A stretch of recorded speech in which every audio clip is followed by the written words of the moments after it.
predictions. So yes, this episode, we're going to go 30 minutes or so on predictions for 2024.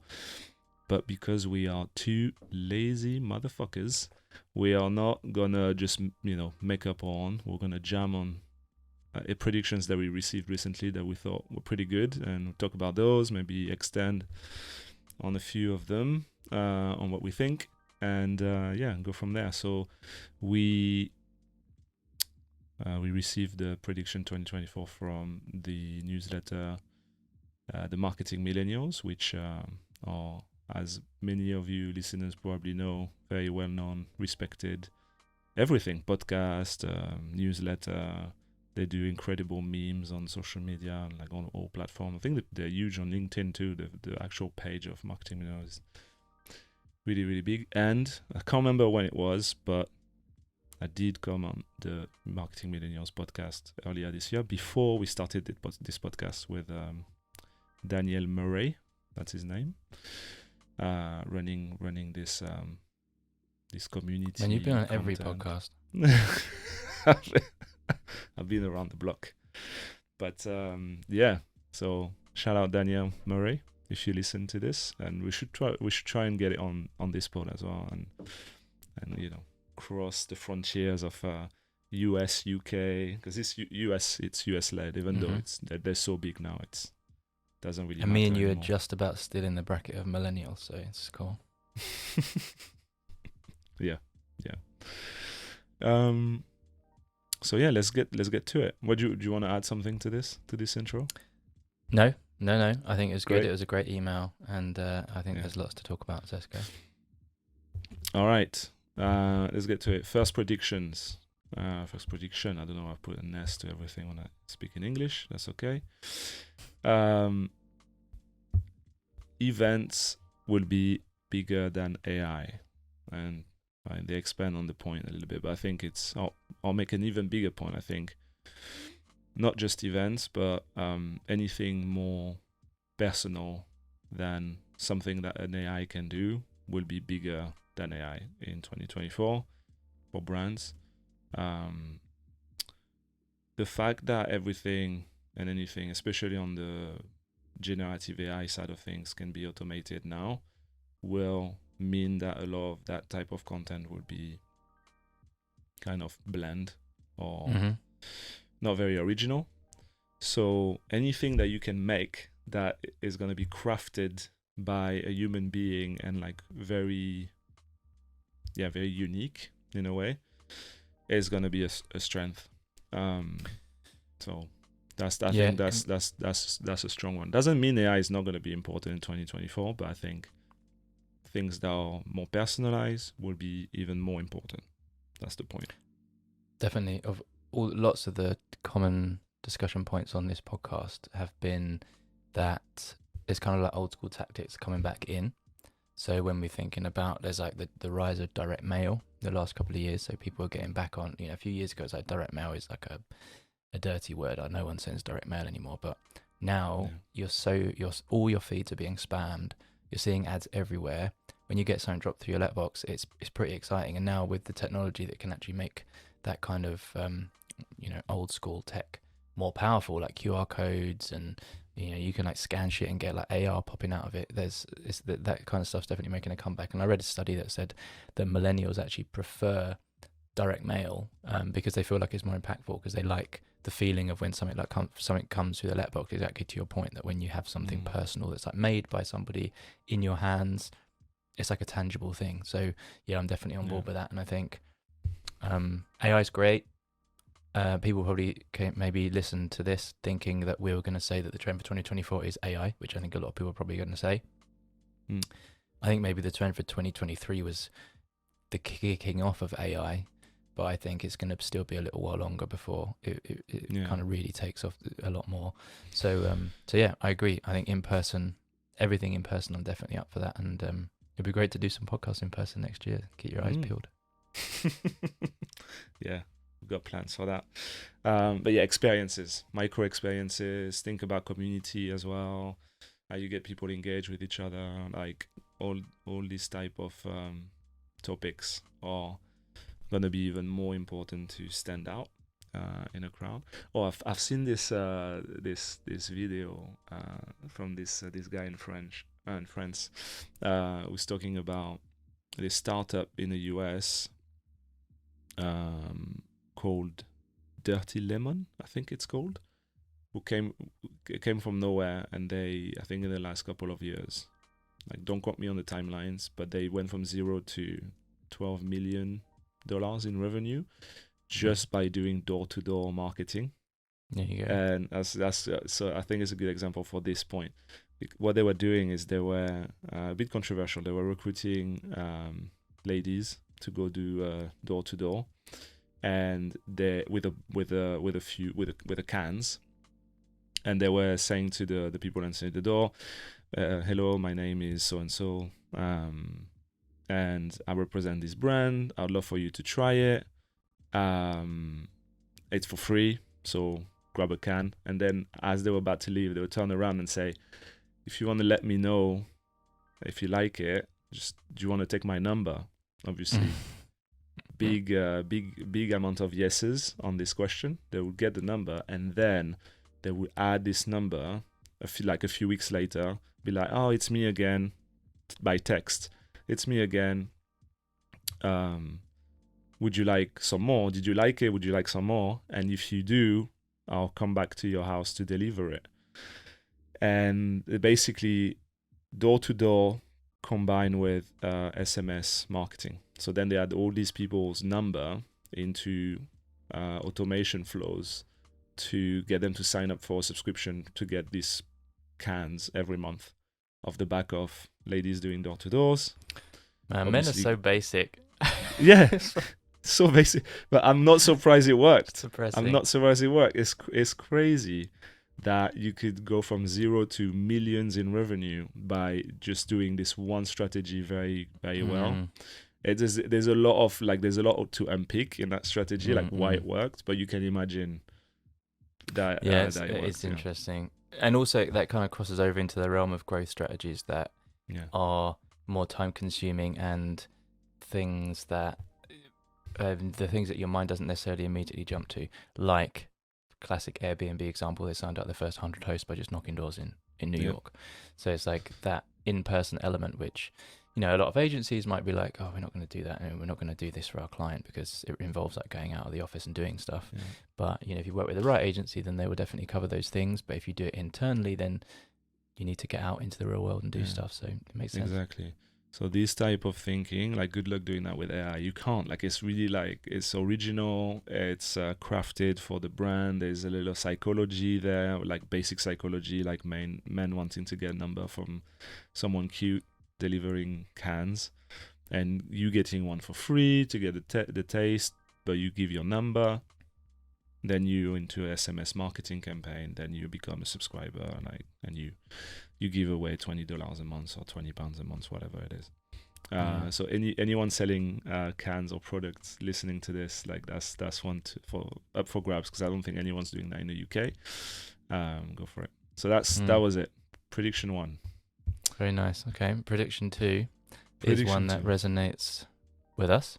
Yeah.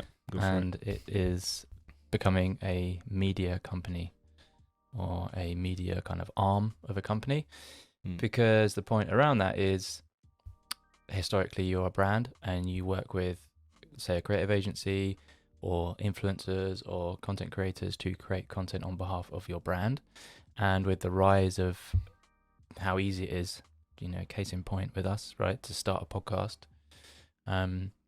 technology accessible to everyone, the content, the quality of being able to film just on your iPhone. You know, we're filming both on our iPhone right now. Not the best quality in the world, but definitely good enough. There isn't really an excuse for your brand to not be creating that content itself. You know, it needs to be creating content and putting it out into the world. You need to be putting stuff on socials every day. You need to have a content strategy. You need to have all of this stuff. So it just makes sense that you either create that functionality in-house, or you hire people in that have that experience to do that, to create your media arm for your company. Yeah. I still think there is a way to do that solely with external creators. Like I do feel like there is a way to get like 5 young folk to create content every day, and you pay them a certain amount, like something that's not going to break the bank, and you get literally 5 to 10 pieces of content going out every day, like constantly, even on weekends. Something that is really hard to do if you have like one social media manager in house. Like, it's going to be really hard to ask that person to do that kind of volume. I think this point, like every company becoming a media company, is hard to execute if you have a very small team. Like it does, you will need some external support somehow. And in most cases, at least for me, what I think is creators, micro influencers, they're not really influencers, they're just content creators, to help you do that is definitely one of the ways I would go for. And I think thinking Well, I mean, about that could, go for it. that could be a trend, right? It might be that we see smaller companies pop up that are solely based around, like, maybe the typical agency model, but they're based around being your hired in media company, it's like you're not just working on like a brief or a retainer basis to create campaign content. It's they'll work with you to come up with what your programming is, build it for you, and help you distribute it. Yeah. Things like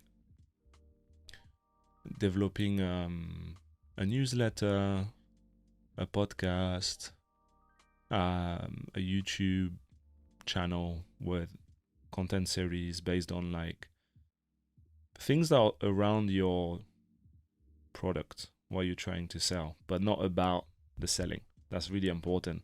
When you become a media company, you need to talk about topics that are around what you're trying to sell, and it's a nice segue into then people saying, oh, they do sell this thing as well, which is useful for that topic that they mention every day or every week. So I'm going to check them out. It's about staying top of mind, being entertaining or educational or both, and being out there just giving value to people, a lot of value. Yeah, definitely. I think that's you want to kind of own as much of the equity as you can. So, to your point about doing it with 4 or 5 external creators, I think that's definitely a possibility. But I think you also, if you have someone who's going to effectively be the face of your brand, you kind of want that person to be embedded completely in your company. You want them to be in the weeds every day, so that when, to your last point, when you need to talk about things that are around your brand, they know what that is. You haven't got the agency just coming to you saying, oh, we want to do this about some other thing that's come up in the news. Can you tell us what your take is on it? Yeah. It being internal means that you have that internal take and you are embedded into that on a daily. True. And to give you an example of a company that is doing a lot of media or working like a media company is this kind of like blood monitoring company, Zoe. You heard of them? Yes. The patch thing. Mm-hmm. For those who don't know, Zoe is one of the top 10 podcasts in the UK, like overall every category. So they are up there with Stephen Bartlett's and all the comedy type of podcasts, like the biggest ones, the ones that get hundreds of thousands of listens at every episode, literally millions of plays every month, or at least every few months. That is a business that has a podcast that is that big, because they talk about nutrition and well-being and all these kind of you can imagine all these kind of topics, and and they've done it. It's an incredible asset once you get to that level. And that's also why it's a take. Why is it a take for 2024? It's because once you do that, it's the biggest, probably one of the most solid moat you can create for your business. It's not replicable. It will be unique to you, to your DNA. to your style, to whoever is the face or the voice. It's not like a feature. You can't copy that.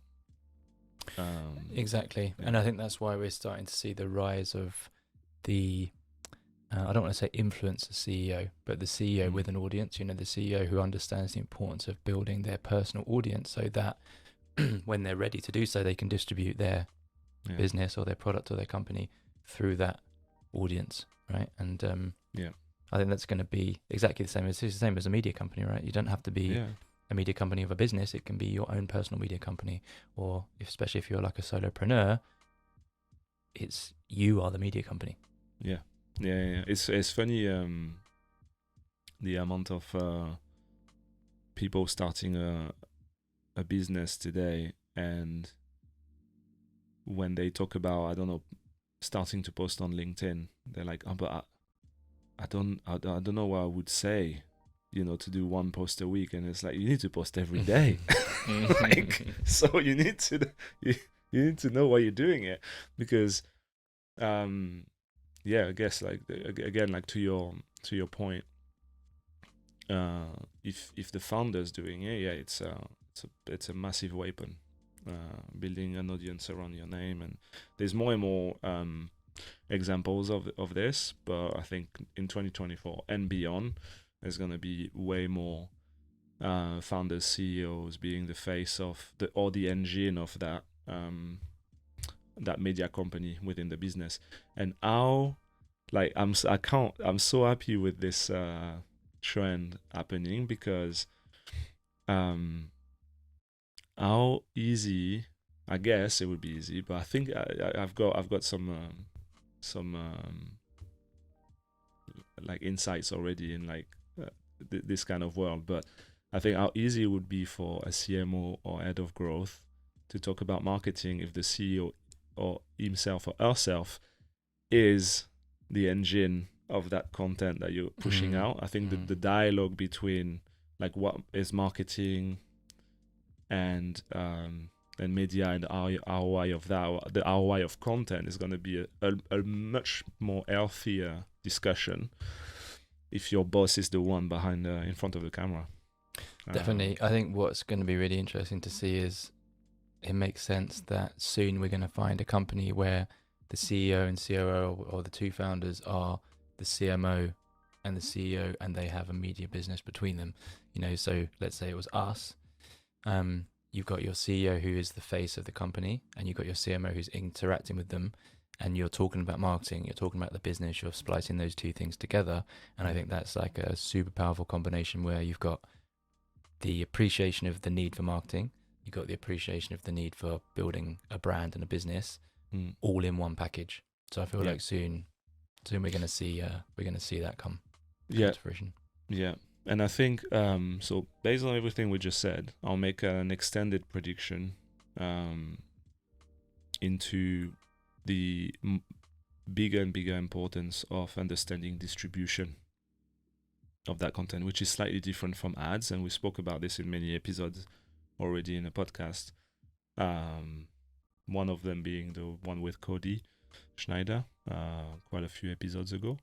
But the understanding how channels work and how channels work with each other to boost or just give the maximum impact of that content online is going to be way more important. And I'm not just talking about ads. Like, it's not just pure ads. It's also just organically understanding the intricacies of, and testing as much as you can, like, what's going to make something go a little bit further. I don't want to say viral, because I don't want to abuse the word, but get more impressions, more reach for that piece of content.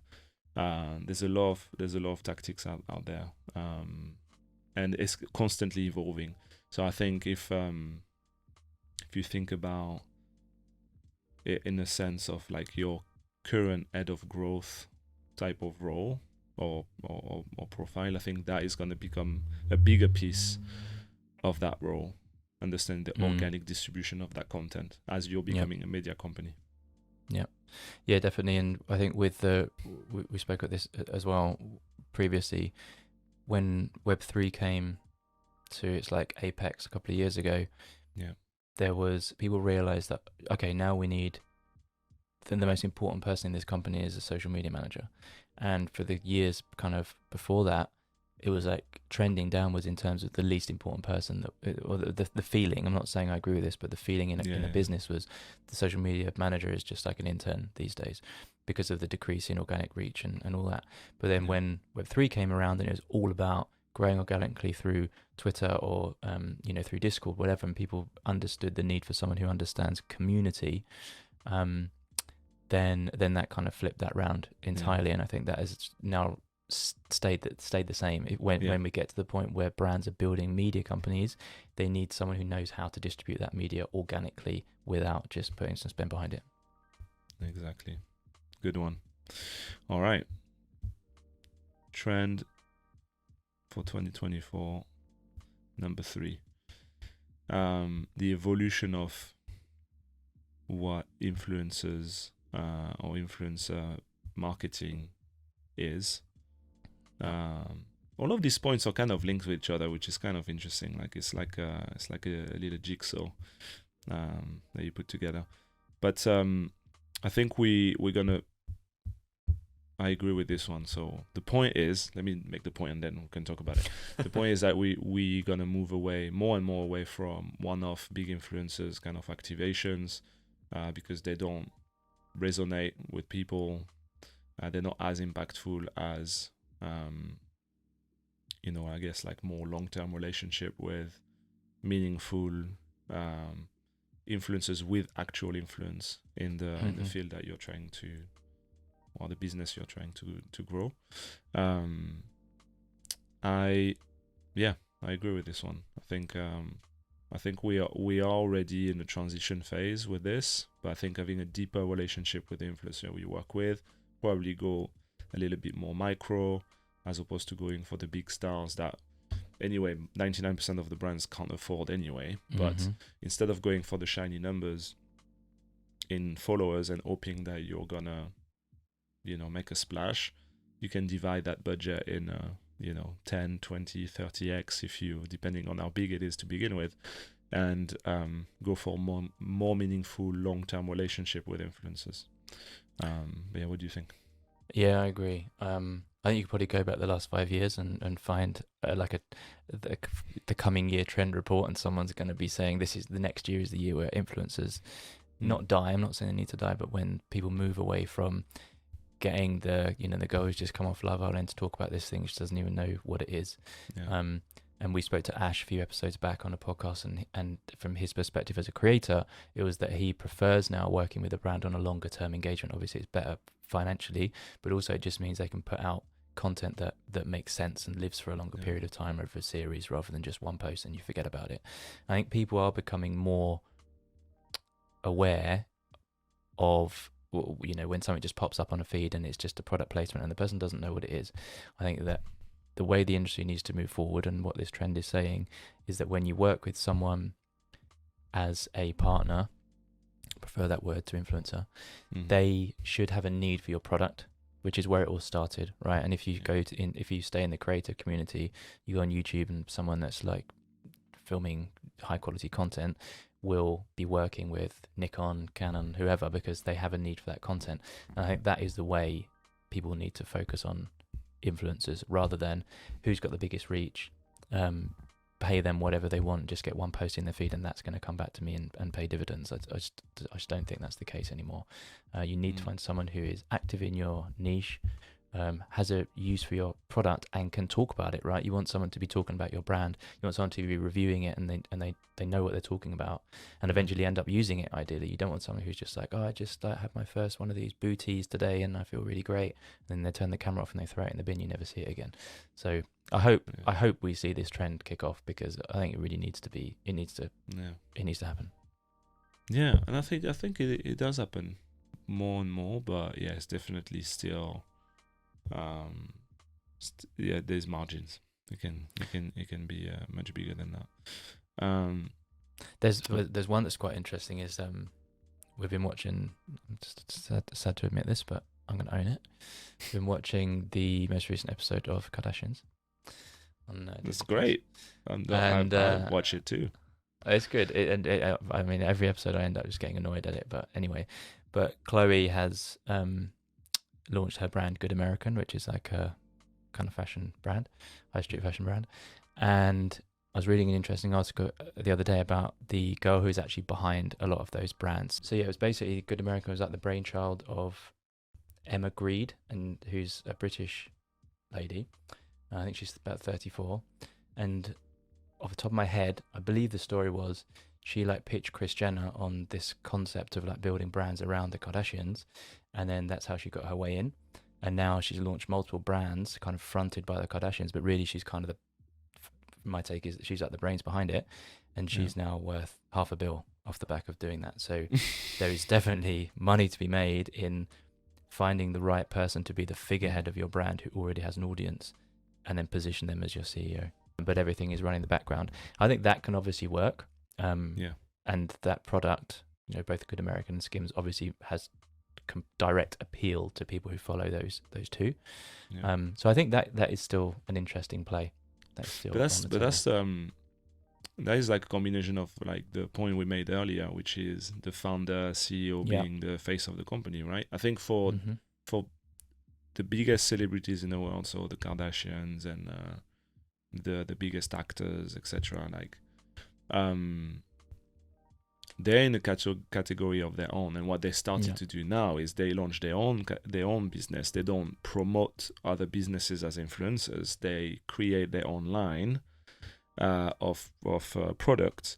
They pump out the content themselves because they've got the biggest reach of the world on every channel, and they make all the profit. Well, I guess they make a lot more of the profit because they, even if they don't own 100% of it, the margins are much better than just being paid on one post. So you can see the combination of like what we're saying now, which is big influencers are not going to do one-off. They're not also themselves not going to do it because they have their own product now, the Skims and the Good American, and even one I really like that is a bit more under the radar, like the Pharrell Williams like men's skincare product called Human Race, I think. I receive all day. I didn't buy it yet, but I'm on the list, get the emails and stuff. But I saw like that's him, like he's the face. Like in every email you see like Pharrell, a new photo shoot with his face and stuff like this. It's really cool, if you like the guy. You're a lot more likely to buy. So I think those two trends combined work really well with each other. I agree. All right. Next prediction from the Marketing Millennials list. Again, we couldn't just make up our own, so we're just riffing off theirs because it's really good. Number 4 is the rise of goodwill marketing. Which means basically doing something without, like the surprise and delight kind of thing, doing something for someone, for one of a customer, either reacting to something that happened in the world or just randomly doing an act of kindness. Actually, it doesn't even have to be your customer. It could be someone that something happened to someone and you just you're just coming to the rescue. There's been a couple of examples recently of exactly that. One was from the kind of what do you call it? Like goods, drinking cups and goods called Stanley. Oh yeah. How do you call that category? I've got a blank now. Like a fucking hell. Like the opposite of a single-use cup. It's like a multi-use cup, isn't it? Yeah, like multi-use, like.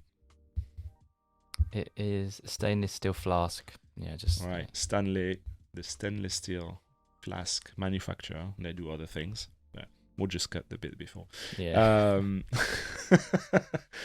I think there was this video that went viral where someone had their car burned to the ground, like completely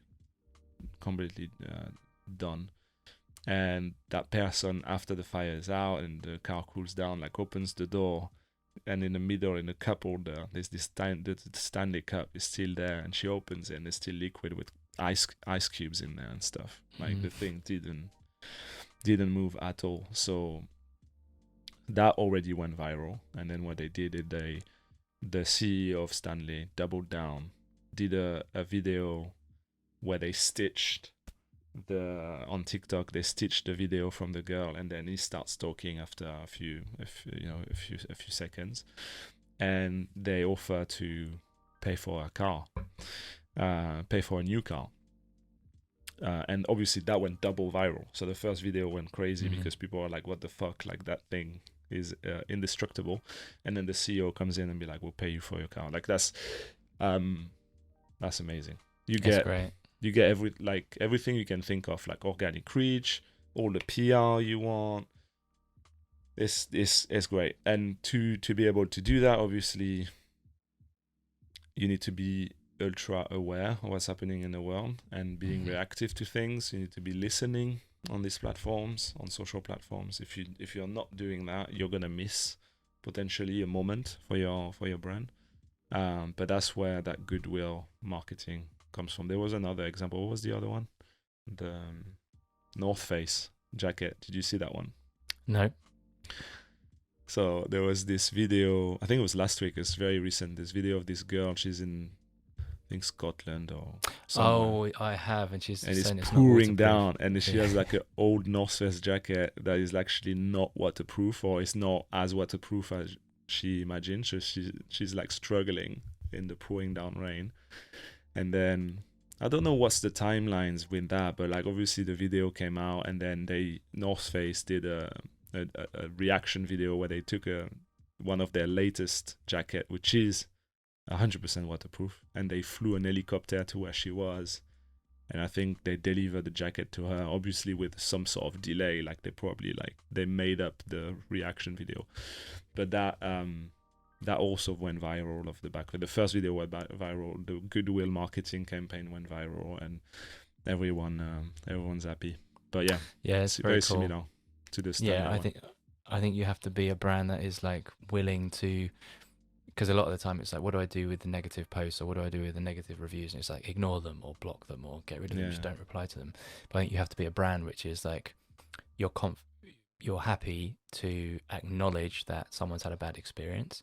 And like the Stanley one, less so, right? Because that's obviously a great experience. I mean, it's not great having your car burnt down, but it's a great experience with your brand. But with the North Face one, they could have said like, just move on, right? It'll be dead in a few weeks. But it's like, acknowledge that you fucked up, and then own it, and then it turns into something even better for you. And I think it's great. I think there's probably, you can go too far the other way. Like we've all seen the YouTube videos where, you know, it's like giving a homeless guy $1,000 or something, and it kind of gets into like that whole kind of like savior space. And it's a bit like holier than thou, like look how good I am giving people money for something. But I think if it completely makes sense, like both of those two examples, great. I think it'll be awesome if we could see more of that. I just think in general brands need to lean into like Ryanair been doing it for years, right, on organic social, not necessarily making it good for the customer, in a good way, just owning the fact, way. Owning the fact that people have a shit experience, but they're still going to use your brand, and you know, it's cool. I think it's very cool. I think if it's very relevant to your brand, even if it's not a customer but someone has a struggle, and you can tap into that very quickly with a solution that is not tacky or savior, white savior behavior type thing, then go for it. But it's really hard to predict. Like, we're not going to be able to say in this podcast, these are the exact steps, like it's really like, you have to be listening, and you have to like be smart about it, and the planets kind of have to align. But I think there's a lot more opportunities than for that to happen that we see today. So I guess that's where the prediction comes from. I mean, with the sheer output of content on social every single year, getting more and more, then it comes back again, right? Like we said, all of these things are connected. Comes back again to the importance of someone who is in the culture, right? They're like active on TikTok themselves. Maybe they're a social media exec. That can be the most important person in your company, because if that's the person who found that video, and they can like connect those two things together, and that is a massive moment for you as a brand, that is massively empowering to somebody who 5 years ago was just like the social media exec that didn't do anything. So not didn't do anything that nobody cared about. It's interesting. That's the importance of keeping the young people around, right? It's no point having a brand where everyone's just a load of suits in an office talking about this thing called TikTok and no one knows what it is. You need people in your business in like solid roles that are in this shit. They can talk about it, they can come to a board meeting, and they can put the case across as to like why you need to be there and why you need to be monitoring and listening. Good one. All right, moving on to the last one, which is one of our favorites, and definitely something we are working on, the rise of personal branding, and not necessarily just for the individual itself, but how can a business utilize that for growth and for more attention online. I think the best example of that still today is LinkedIn. There's so many people still on LinkedIn that are only using LinkedIn for job searches. Still, in proportion, very few people actually putting content out there to raise awareness about what they do or who they work for. And there's a ton of organic attention, organic reach to get from a platform like LinkedIn. And I think, for example, I think you guys are doing some interesting things on that space at your workplace to incentivize people to post more. Maybe I don't know if you want to talk about that, but so we decided this year, or last month actually, that Hex needed to have more of a voice and talk about our expertise and get it out there on LinkedIn. So now we post content from all of the departments every single day. It's obviously great for inbound. It just presents us as experts in the market. It's kind of double the work for me because I also try and post daily on my personal LinkedIn as well. So, but that is all connected, right? Because I don't think you should feel guilty if you are posting content on LinkedIn to build your personal brand if you have a business and you're not a freelancer or a consultant, because that is just showing that you're an expert. And when people want to work with you, they're like, oh, I have to work with him at Hex, or in my case. And it just all flows back down. It's like SEO, right? When we talk about you're connected to pages that have better score than you, and that score flows back to you, and that builds your score. It's like as a company, all of your employees are experts in their field. That's why you've hired them. And if on LinkedIn you're just posting every day, right, you can get 10, 20, 30, 40, 50,000 reach organically a week. And it's like, it's mad. You're paying for that probably in ads. So why don't you just get your 10, 20, 30 members of staff to be doing that? It's a no-brainer, but still very few people do it. I think it's like less than 1% of people on LinkedIn actually post content, which is great for those of us that do post content. Yeah. I mean, exactly. Well, I think we're far away from saturation. There's obviously some people who are posting stuff that can be a bit annoying for other people. Not to us. Like, I appreciate the grind, but like sometimes people go too far in either being too in depth for a topic or sharing too much of their personal life. So like there's always you need to test with those things. Like there's always a middle ground. Like not everything that you post is gonna work. It's not always the thing that you think is gonna work that's gonna work. The number one thing you can control is the consistency and just putting out the content just so you learn. And I think it's definitely not something that is only important for people who work for themselves, like freelancers, consultant, advisors, like whatever. It's also important for if you're an employee somewhere, like showing that if you could post every day about something that's happening with your business, and how it reflects to you and your role, or you and your career, where you are in your journey. You could just be starting and still sharing that.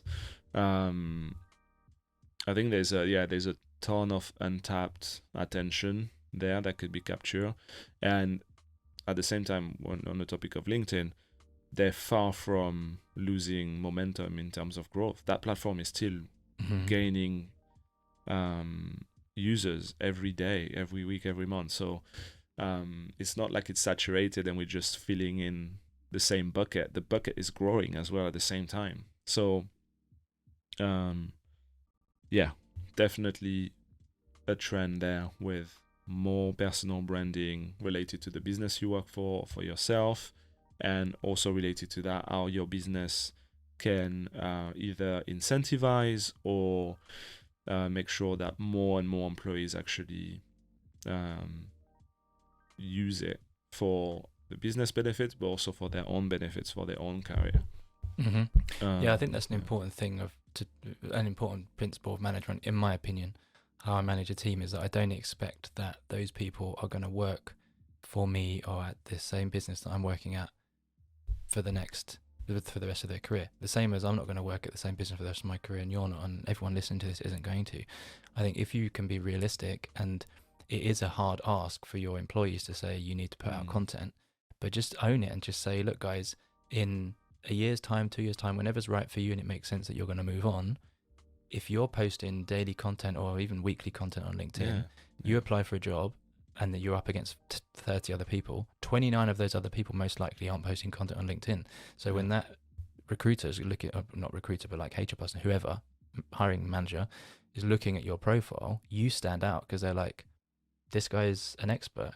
These people might be an expert, but I'm going to have to take them to an interview and ask them all these questions to find out. And just own it and tell your staff that. And I think people respect that. Yeah. I think you make a good point there. I think I do think there's some other factors to this, but in my own personal experience, since I started posting on LinkedIn a few years ago, not to the frequencies of today, because today I'm trying to do it every day, but I haven't proactively looked for a job myself. Opportunities came to me off the back of just being more visible.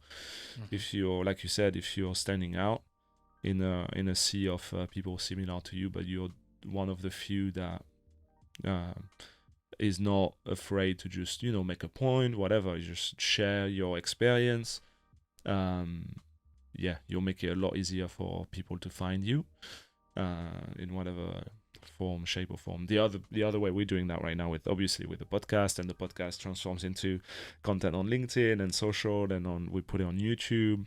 For those, makes life a lot easier when you can just take a clip. Exactly. It's like, where do you get the content from? Well, if we talk on a mic for an hour, half an hour every week, that's the content is there for us to pick from.